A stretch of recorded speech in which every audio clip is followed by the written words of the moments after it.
Hello, everybody. We're going to be presenting on telehealth technology. My name's Maria Walker. I'm Sierra Dickerson. I'm Lily Downing. I'm Michaela Labar. And I'm Grace Turner. Okay, so we're going to start off by giving an introduction on our topic, which is telehealth technology. Telehealth technology has continuously shaped ABA for years in both positive and negative ways, as presented in this visual here. The integration of telehealth communication really took a wave whenever we had the global pandemic, COVID-19. So with the social distance protocols, a lot of the in-clinic services such as in-person family guidance meetings, in-person interventions, in-person teaching of goals, they all went on to online teaching. So following the pandemic, some of this telehealth technology remained, and it continues to be implemented in various parts of the world for assessments, the meetings that I was talking about, interviews for intake, family interviews, and various interventions. So in order to determine if this topic of telehealth technology is socially valid, culturally responsive, and if it's a good format for services, we put it into a pros and cons list, benefits and risks, which we're going to debate on today. So starting off with the left side, we have the benefits. So number one is it includes efficient opportunities for those unable to attend facilities in person. Number two, it provides increased caregiver involvement. Number three, caregiver confidence increases with implementing interventions. And then on the flip side, we have the risks over here. So we have number one, lack of client confidentiality. Number two, reduced treatment fidelity and integrity. Number three, limitations to quality of care.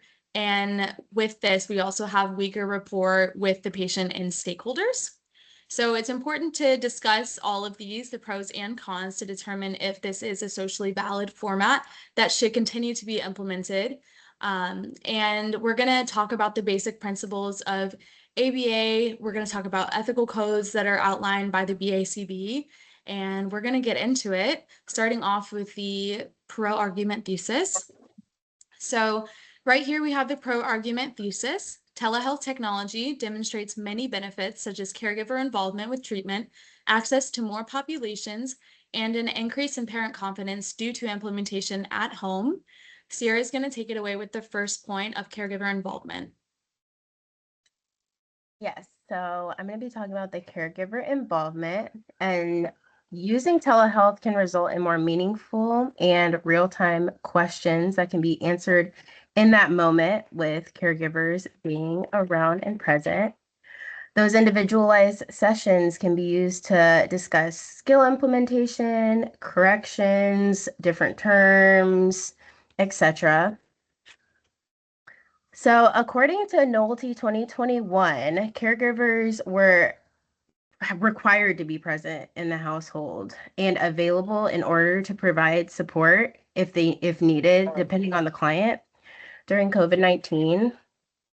And within that article, it talks about how there are 3 different levels of caregiver support that were identified in giving the direct therapy. The first one was technician delivered therapy, and that was where the therapist was pretty much providing all of the interventions, the BIP, delivering reinforcement, etc. And the caregiver was just there. So they were just in the background, but still present.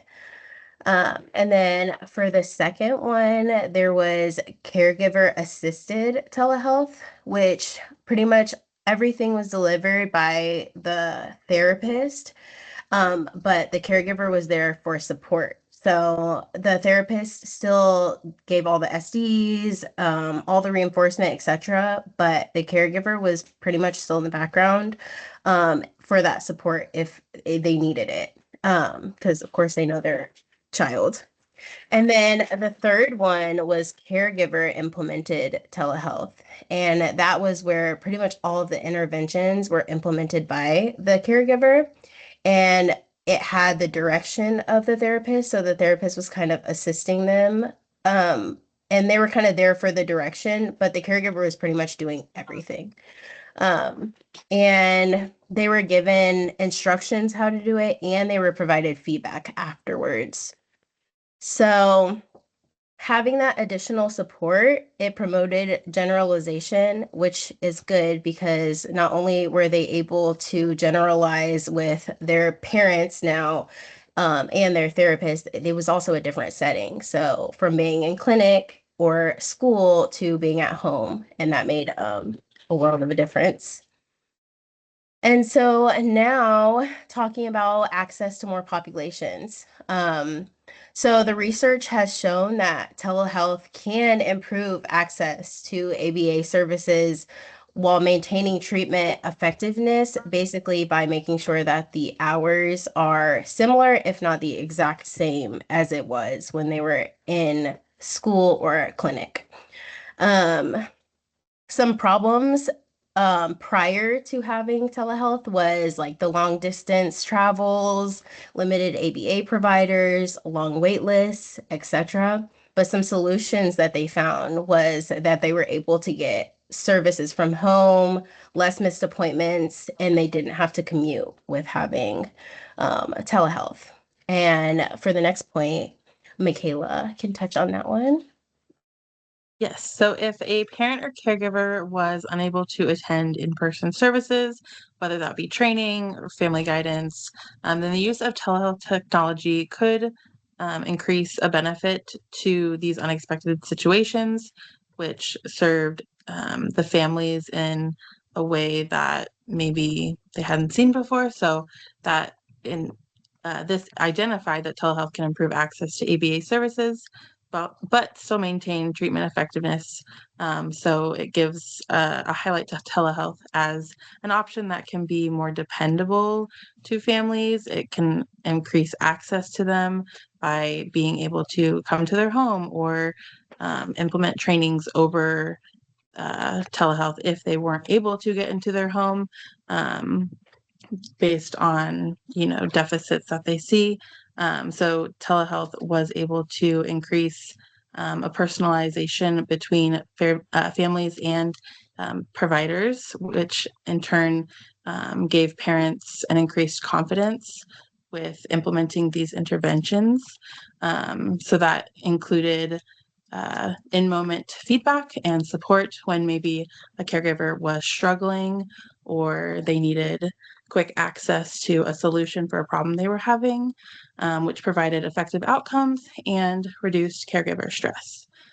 So these telehealth structures can help to analyze parent well-being, and with the real-time problem-solving skills, it helped to increase their motivation to be more involved because the providers were showing more involvement due to telehealth options that they were able to access. Which leads into our visuals. So this first visual, it demonstrates characteristics of the participants with children who received these services via different service modes, and it shows what those service modes included and the success or maybe problems they ran into.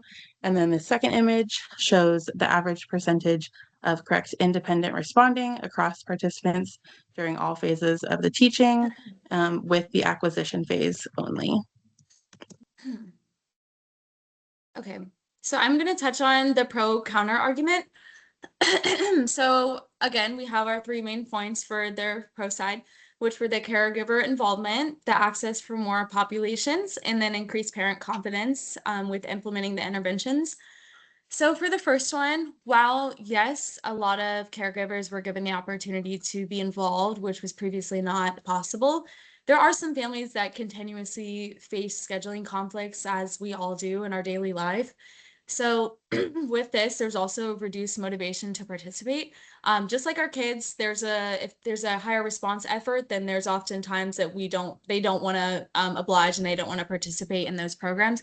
Same thing with the parents. If they're like, oh, I have to set up my camera and I have to get on this call, then it's kind of an increased response effort to participate. So with that, there can be reduced motivations and yes. So moving on, there's also familial obligations that interfere with successful telehealth meetings. So if you look around your house or apartment right now, there's probably, it depends on where you are, but there could be kids, there could be dogs, there could be cats, whatever. So with that, there's a lot of ongoing distractions that could intervene within these telehealth meetings, which makes the interventions a lot less effective, and it can actually impose on those meetings for both the BCBA and the family. Moving on, we have the access for more populations. So while this is true, there are some populations that are situated in really far rural areas that require the high demand for ABA services. Due to insurance or lack of necessary equipment, they might not be able to engage in this virtual telehealth. So the existence of telehealth technology is not really effective for them. And then for the increased parent confidence point, yes, this is possible as well. However, training families virtually can oftentimes take longer than in-person trainings.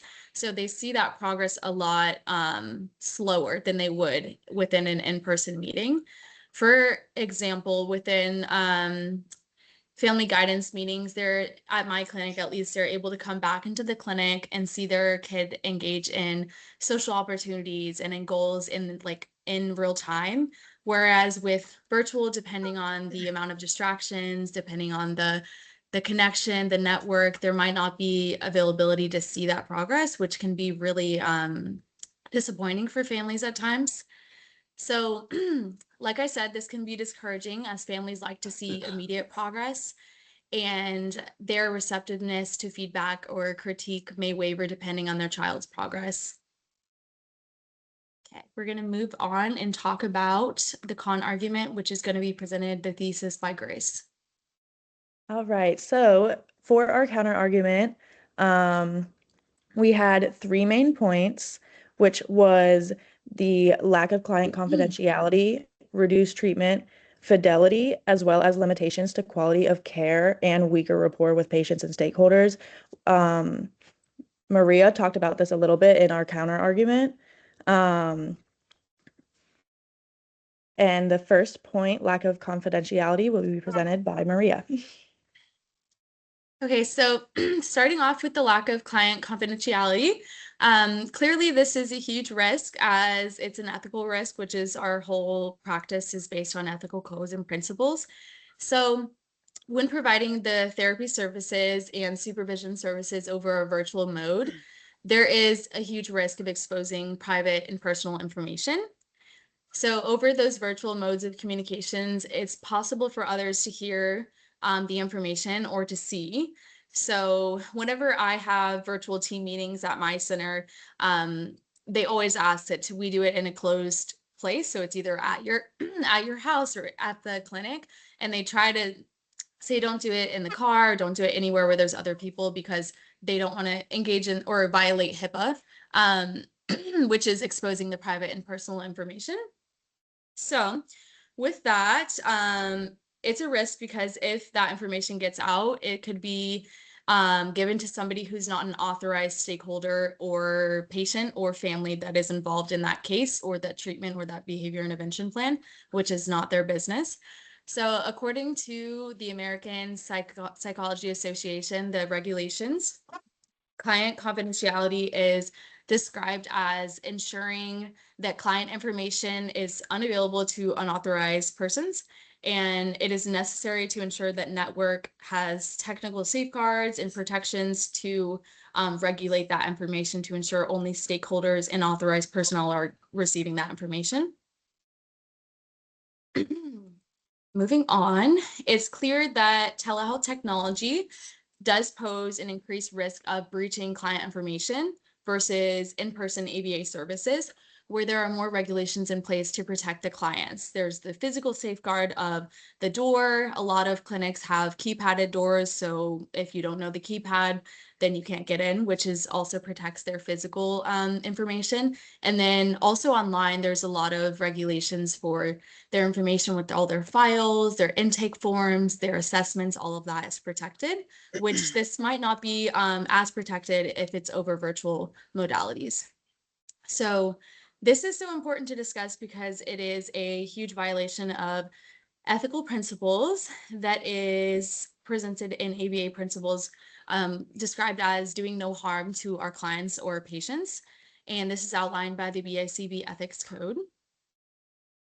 So if there's ever a leak of the personal information, clients, families, stakeholders, BCBAs are all at risk for the negative repercussions or actions, which can result in loss of licensure of the BCBA, identity theft for the client if that information gets out. And this can also hugely impact the rapport that exists between the BCBA and their stakeholders, which was one of the points that was on the pro side. So this supports it on the con side that sometimes with telehealth technology, that relationship can be damaged if there is ever a breach of personal information. Grace is going to be moving on with the second point on treatment fidelity and integrity. Yes, so the use of telehealth can significantly limit clinicians' ability to deliver high quality and high fidelity ABA services. It does increase access to care, like the pro argument pointed out, but the format creates substantial barriers that directly impact intervention integrity. Within this main point, there are 4 arguments or 4 recurring points that kept coming up in research.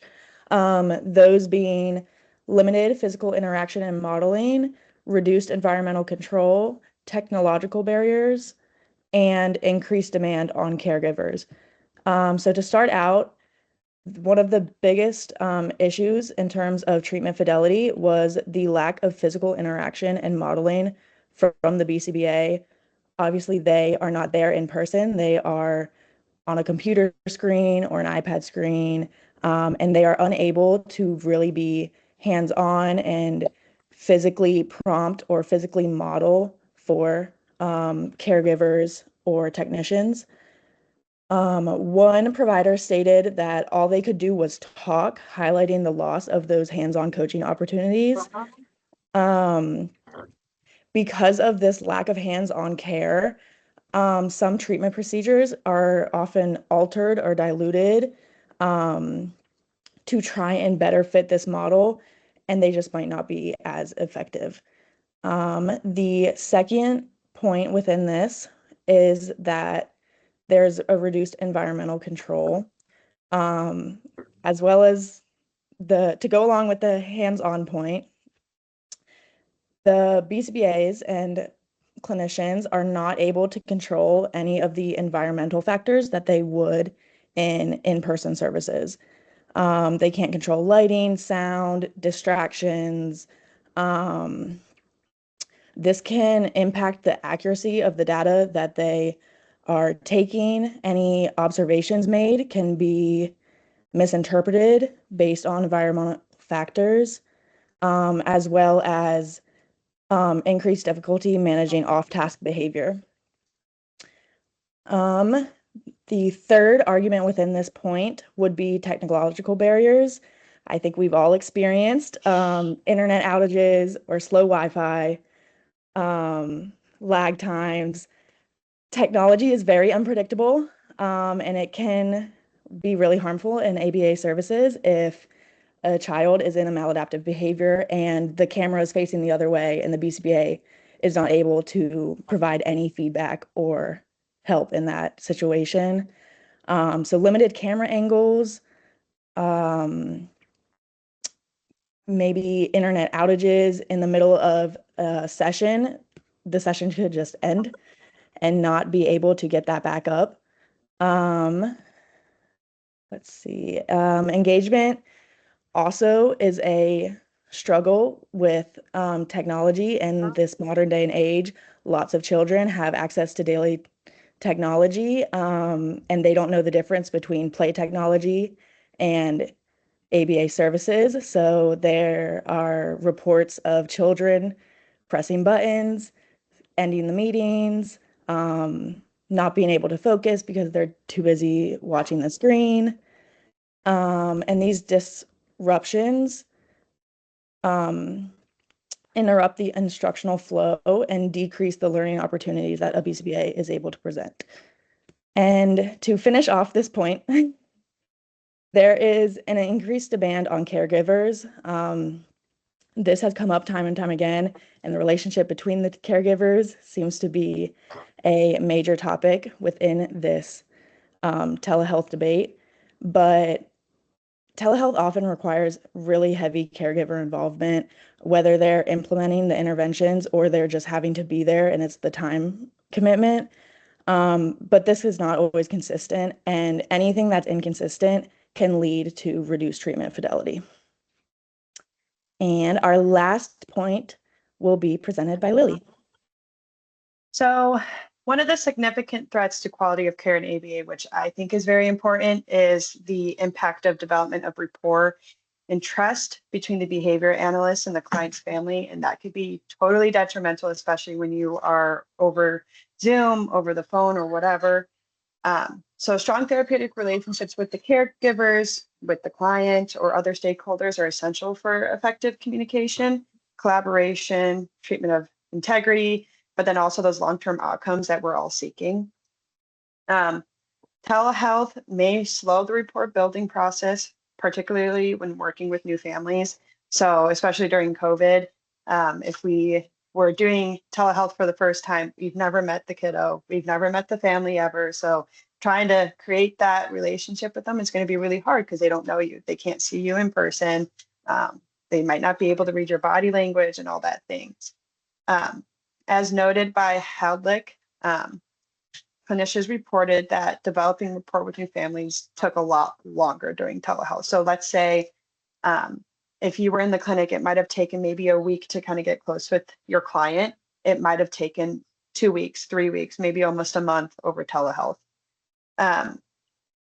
Along with that, providers were describing that gaining the trust over the internet versus in person also took a bit longer than also being in home or in the clinic. Delays in establishing trust and clear communication can affect caregiver engagement. So that also goes with the parents. So if they can see that their child's not trusting you as the behavior analysis, why should the parent trust you? So they're also not going to take what you're saying to heart, and they're not going to use that with their own kid. But then also to implement the recommendations and overall satisfaction with the services. So nothing's going to be working. There's going to be no long-term outcomes. The families are not going to be satisfied. Like it's all well-rounded to be negative.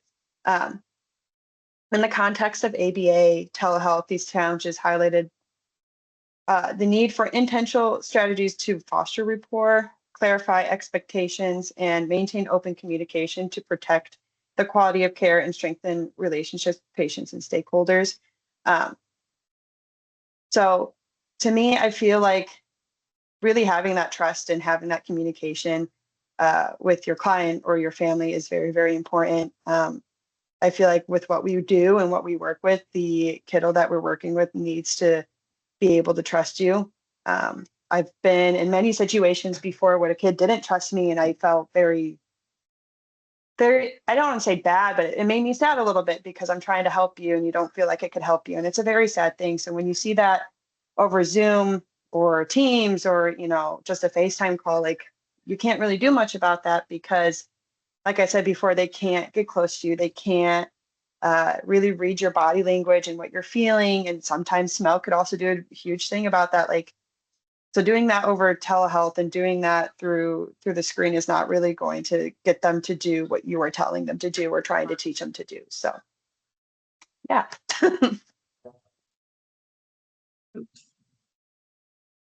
Okay, so these are the visuals for the con argument side.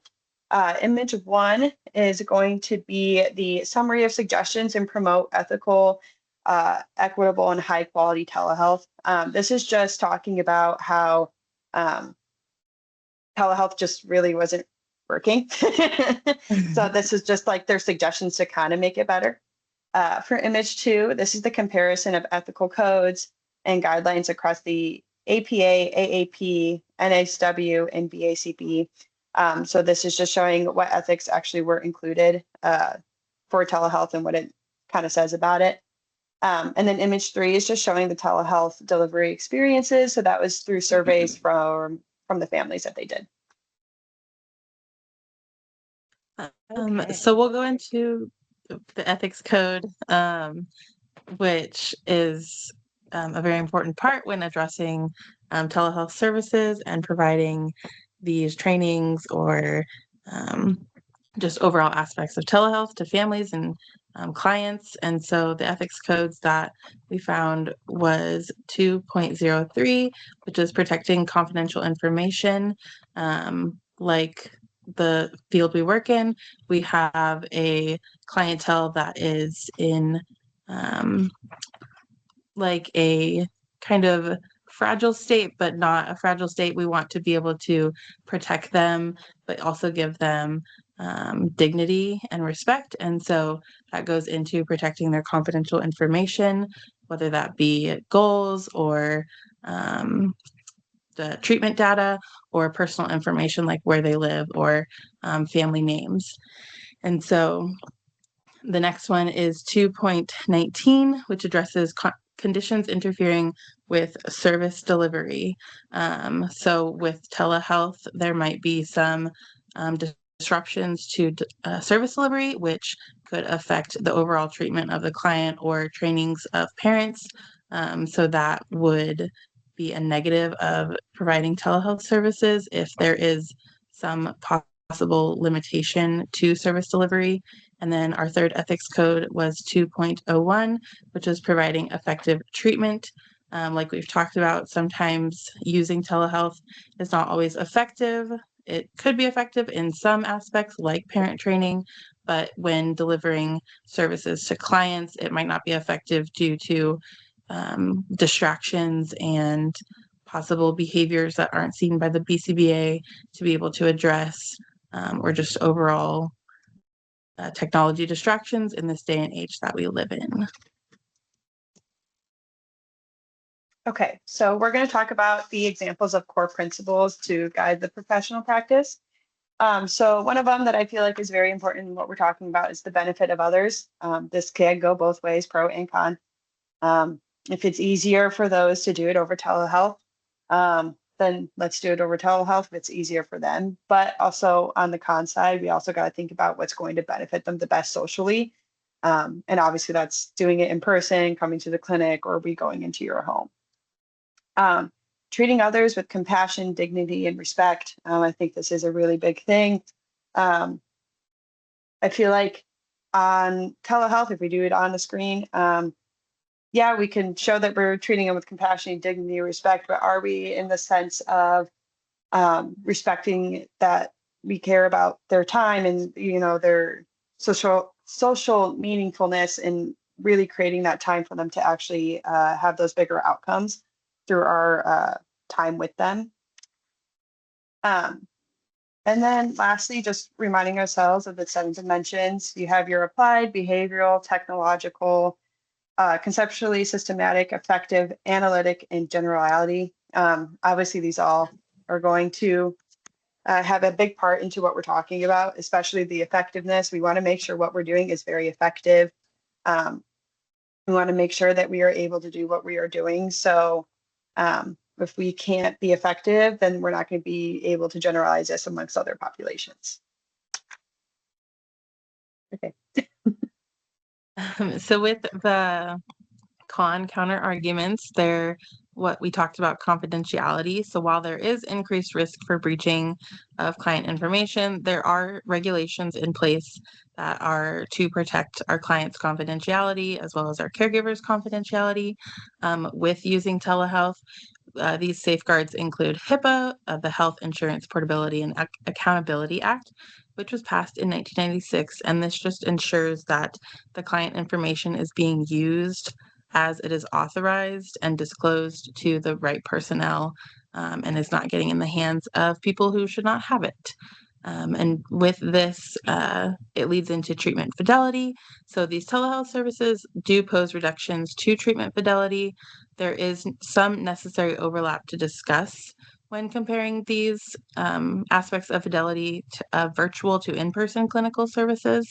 Like on-site BCBAs are not always with their clinical team, and the lack of that physical modeling or instructional aspects of delivering quality services to our client could be a barrier that occurs in the telehealth services compared to on-site staff implementation that can be there to help with behaviors that are more severe and cannot always be addressed over telehealth. And for our third point, Sierra will present on this. Yeah, and then we have the quality of care. And then while virtual communication with families can be impaired due to miscommunication, issues with video technology and noisy environmental conditions, there's still increased collaboration with one-on-one time, virtual caregiver trainings that have room to discuss more specifics of the goal interventions and so forth. And then next, we have our questions presented by Maria. Okay, so to close this out, we kind of put some questions here to jog the discussion on this topic. So we all participated in this, but I'm just going to read the 4 on the first slide. So the first question we have is, how does internet outages, technology troubles affect consistent and quality care? Number 2, do families and practitioners have to supply their own technology, or does the company/insurance pay for technology or Wi-Fi? Number 3, how would telehealth work with teaching my child daily life routines without being distracted if they're on a device? So like Grace said, there's a lot of kids who are using iPad and technology for the majority of the day, so that's a huge question. And then number 4, will insurance cover telehealth therapy for training, family guidance sessions with the plan, or will families have to pay out of pocket? So is there that extra expense? The other questions we posed are, how can the use of telehealth ensure practitioners that data is always accurate? We really want to emphasize on that accurate data. Our second one was, what happens if a child is engaging in non-compliance throughout various sessions during telehealth? The third question was, when the family is traveling or will be unable to attend telehealth for outstanding reasons, would their services be discharged, similar to in-clinic discharge protocols? And then our final question was, would families moving locations affect telehealth delivery, and how would that transition of services look? Okay, to close us out, we've heard both sides now. Both had very well-rounded discussions. Overall, telehealth is something that is a client-by-client basis. It can be really helpful for some, and in others, there can be ethical risks as well as just practicality risks. And it is not a one-size-fits-all type of service. Benefits of using these services include, but are not limited to, caregiver involvement, access for more populations to receive ABA care, and increased parent confidence, as presented by the pro side. And then virtual care is not solely beneficial. It does come with its risks and its barriers. And we identified that some barriers were lack of client confidentiality, reduced treatment fidelity and integrity, as well as the quality of care and relationship with patients and stakeholders. And that concludes our debate. Thank you, everyone, for watching and listening. Excited to hear everyone's feedback and thoughts on this topic. Thank you, guys. Thank you. Thank you.